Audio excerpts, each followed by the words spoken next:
Doctor, aquí no entra un agente que está ahí y dicen que no, que es la cuestión sindical.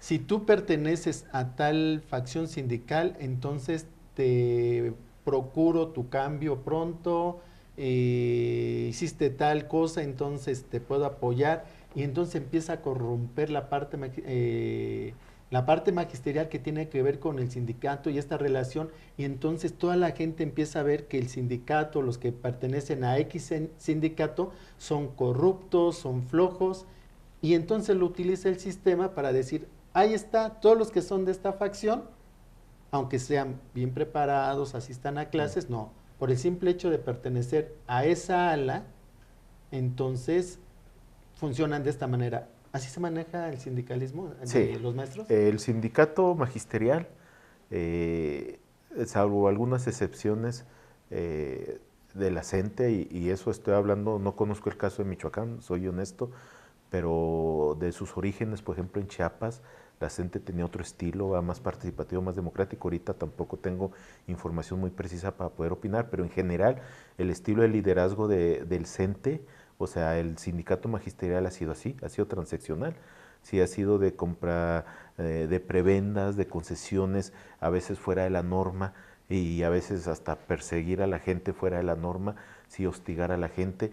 ¿Y esto qué ha propiciado? Esto propició que de ahí de ese tipo de liderazgo sindical salían directores, salían supervisores en educación básica. Y entonces ellos van y reproducen ese estilo de liderazgo del sindicalismo. ¿Eh? No vamos lejos, ahorita con la reforma se les pide a los líderes sindicales que regresen al grupo, y entonces la mayoría de ellos están siendo acomodados como directivos, ¿verdad? Sí, o directivos a nivel administrativo, a nivel técnico, pero entonces llevan todos los vicios del sindicalismo magisterial y lo aplican en las escuelas, ese estilo de liderazgo. Como esto se está poniendo color de hormiga, vamos a dejarlo para el último segmento del programa, ¿le Ok. parece? Amigos, no te vayas, estamos aquí hablando con el doctor Arturo Barraza Macías sobre el estrés docente. Regresamos.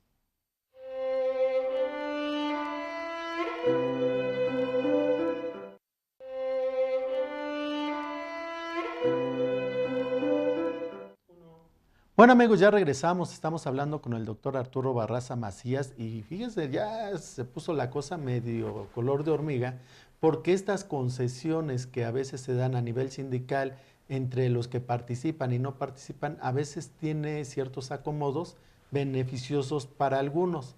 Pero, a ver doctor, ¿ha venido a posicionar al profesor, a hacerlo más sensible de los derechos que tiene, o los profesores están perdiendo más derechos y más una posición social el hecho de pertenecer a un sindicato o a otro? Porque tenemos que está el CENTE y está la CENTE, una la coordinador y otro el sindicato que se llama oficialista y que peyorativamente le llaman los charros y los democráticos.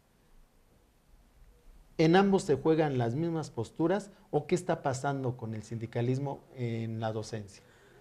Como yo lo he visto en el acercamiento que tengo en lo general, estamos hablando que se repiten prácticas, se repiten, y también hay que decirlo, no es propio de los sindicatos. Estamos hablando de una cultura nacional. Desafortunadamente nos gustó en el Partido Revolucionario Institucional, creó toda una cultura. ¿Sí? Y entonces hasta los partidos de oposición entran en esa cultura, hasta los sindicatos que se forman, e inclusive algunos de los sindicatos que están en contra llegan a generar la misma cultura, las mismas prácticas, las mismas costumbres, como que agarran sus mismas prácticas y costumbres para luchar contra él, ¿verdad? Y entonces generan este tipo de situaciones. Vuelvo a insistir, hay excepciones a la regla, sí, donde se dan algunos elementos, ¿no? Algunas experiencias. Desafortunadamente creo que aquí nos ha faltado más documentar, ¿verdad? Creo que el último libro que documentó eso, hasta donde yo recuerdo así bien, con mucha claridad, fue el libro de Maestros en Movimiento de Susan Street, ¿sí? Pero de ahí no hemos tenido mucho acercamiento. Y sí tenemos, en cambio, investigadores que han estado insistiendo en el papel negativo que ha tenido el sindicato para la educación. ¿Sí? ¿Y usted cómo lo ve? ¿Sí ha sido negativo o ha posicionado las causas de los maestros últimamente? Últimamente el sindicato ha sido totalmente negativo. no ha abanderado las causas de los maestros, los ha dejado solos e inclusive el mismo sindicato ha mostrado una tendencia a reprimir a los maestros. Creo, pero también quiero ser muy enfático en esto, eh, no estoy hablando que el sindicalismo sea malo, ¿eh? Sí, porque luego yo tampoco coincido con los conservadores o la gente de derecha que dice hay que desaparecer los sindicatos, yo no creo en eso, yo creo que deben de seguir, pero tampoco pueden seguir como están, ¿sí? Con esa cultura totalmente contaminada, corrupta, estilos de liderazgo totalmente inadecuados, creo que no es la manera, ¿no? Creo que no es la manera porque no han servido, inclusive muchos de los vicios que se le adjudican ahorita a los maestros tienen que ver con el sindicato y con el sindicalismo, y entonces se lo generalizan a todo el magisterio, cuando buena parte del magisterio no ha participado en ese tipo de arreglos, no ha tenido ese tipo de concesiones, no ha tenido ese tipo de costumbres, y sin embargo nos están generalizando todo. Entonces yo creo que ahorita en este momento tenemos algunas experiencias de algunos estados, han sido pocos, donde el sindicato ha asumido la cara del magisterio, ¿eh? Y ha encabezado la lucha del magisterio. Yo creo que eso es una posición muy digna. ¿Eh? Si ante una embestida tan fuerte como la que sea por el gobierno federal, a un linchamiento mediático que sea de los maestros, ante este acosamiento laboral que sea de los maestros, no había de otra. Por una cuestión de dignidad, los líderes sindicales debieron de haber ejercido un liderazgo, ¿sí? Y encabezar la lucha de los maestros. Sé que en varios estados se ha dado y en algunos estados se ha dado de manera selectiva. Por ejemplo, en algunos estados tengo entendido que los sindicatos, por ejemplo, de telesecundaria se han intervenido, pero en otros no. Entonces, se ha dado de manera diferenciada, pero yo creo que la gran mayoría, los sindicatos han brillado por su ausencia, ¿sí? Y en algunos casos no salen tan brillados, sino han servido para reprimir a los propios maestros que quieren luchar o quieren encabezar luchas para defender sus derechos. Entonces, yo creo que en este momento sí tendría que ir aparejada una lucha de no solamente por los derechos laborales, sino por una refundación de los sindicatos magisteriales. ¿Verdad?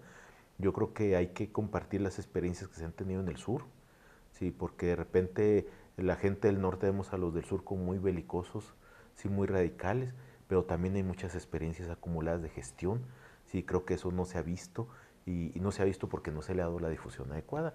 Sí, entonces yo creo que aquí también hace falta mayores estudios sobre las cuestiones sindicalistas, recuperar las experiencias de gestión democrática que se han dado, recuperar las experiencias de luchas democráticas que se han dado. O sea, no todo es pelear por plazas, ¿verdad? No todo es pelear por o hacer toma de carretera. O sea, es una cuestión muy importante. O sea, un sindicato y más un sindicato que puede ser democrático, que mínimo hace el intento por defender a sus compañeros, tiene toda una experiencia acumulada. Y esa experiencia no se está registrando, no se está sistematizando, no se está dando a conocer.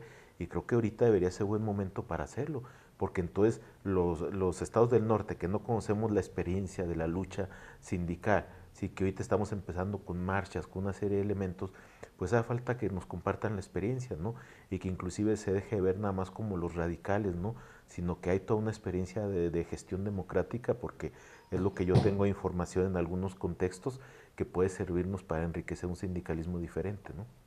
Ahora, el otro punto de la gestión de los tiempos, cómo distribuir el tiempo.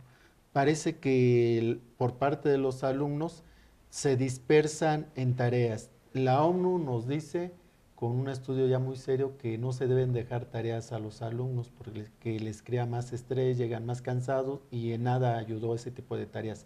¿Eso tiene que ver con la administración de tiempo en los alumnos? Sí, sí, en lo general sí.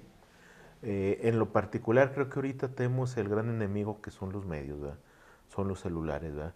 Son un gran enemigo, en la literatura los manejamos como ladrones de tiempo, ¿sí? Porque entonces los alumnos nos dicen, no tengo el tiempo suficiente para hacer su trabajo, maestro, pero resulta que estuvo 2 horas conectado en el Face, ¿verdad? O Ujú. resulta que estuvo 3 horas bajando música, ¿no? Entonces resulta que sí tenía tiempo, lo que pasa es que ese tiempo lo dedicó a otras actividades, eso le llamamos ladrones de tiempo, y entonces esto es muy común, y ahorita aprovechando los celulares que trae música, trae fotografía, trae video, trae todo, entonces los alumnos fácilmente pueden hacerlo, ¿no? Entonces pueden distraerse con la mayor facilidad del mundo. Ahí sí comparto, hay unas experiencias que están desarrollando ahorita de maestros que están buscando utilizar aplicaciones para el celular para dar la clase a través del celular. Sí, es una estrategia muy interesante para evitar precisamente esto que llamamos los ladrones de tiempo, que quitan mucho, mucho tiempo a los alumnos. Y entonces no es que no tengan tiempo, es que no lo administran adecuadamente. Y entonces así junto con los ladrones de tiempo hay que saber, hay que enseñar a los alumnos a administrar su tiempo, a cómo hacer una planeación de tiempo, cómo conocer, cómo invierte su tiempo. Porque mucha gente no sabe, si estuvo despierto, por decir 12 o 14 horas al día, ¿qué hizo en esas 14 horas? Y resulta que hay gente que es una sola cosa, ¿va? Entonces, ¿qué fue lo que pasó? Entonces vamos que pierde muchos tiempos y hay muchos tiempos muertos y entonces necesitamos que la gente sea consciente de esos tiempos muertos y de cómo está utilizando su tiempo para que entonces pueda administrar de manera más adecuada su tiempo. Son estrategias, son recursos, ejercicios que hacemos para ir enfocándonos a que las personas aprendan a gestionar su tiempo, que es un gran problema que tenemos. Inicialmente lo veamos en los alumnos, pero no nada más es en los alumnos, o sea, es un problema genérico que tenemos la mayoría de las personas que no sabemos administrar el tiempo. Entonces las TIC, ¿verdad? Tienen que tomar esta parte que se llama los grupos colaborativos para que mediante las tecnologías llamadas TIC puedan entonces hacerse trabajos en que cada uno desde el celular colabore con una tarea, que pida al otro compañero y así empezar a hacer el trabajo. Sí, la idea es que las TICs son el enemigo porque no las hemos podido aprovechar. Mientras los maestros y los tecnólogos asociados a pedagogos no podamos desarrollar aplicaciones o programas que nos permitan realmente darle un uso más adecuado, entonces las estamos dejando sueltas y al dejarlas sueltas los alumnos las usan indiscriminadamente, ¿no? Algunas encuestas que hemos hecho es que el uso principal que le dan los alumnos es entretenimiento, ¿verdad? ¿Sí? Algunos para bajar música, otros para comprar y en último lugar aparece lo educativo. ¿Sí? Entonces, ¿qué pasa? Que si nosotros como maestros vamos al reto de tratar de controlarlos, en lugar de utilizar las mismas tecnologías a beneficio de nosotros y ver cómo podemos utilizar esas tecnologías para dar nuestros aprendizajes, creo que nos ayudaría mucho y a la larga también esto reduce el estrés, porque esa presión del tiempo que siente el alumno es lo que lo mata, ¿va? Es lo que lo estresa. El hecho de que en una semana no hizo gran cosa y luego resulta que un día antes tiene que estar haciendo a fuerzas el trabajo del maestro y tiene que desvelarse hasta las 3, 4 de la mañana para hacer el trabajo, eso es una situación de estrés fuertísimo para el alumno, pero que fue generada porque él no supo administrar su tiempo, ¿va? Entonces, por eso hablaba yo de que no nos integra tanto el aspecto clínico, sino cómo las condiciones iniciales que generan el estrés las podemos ir trabajando para amortiguarlas y poderlas ir matizando o reduciendo para que entonces el estrés se vuelva tolerable, ¿no?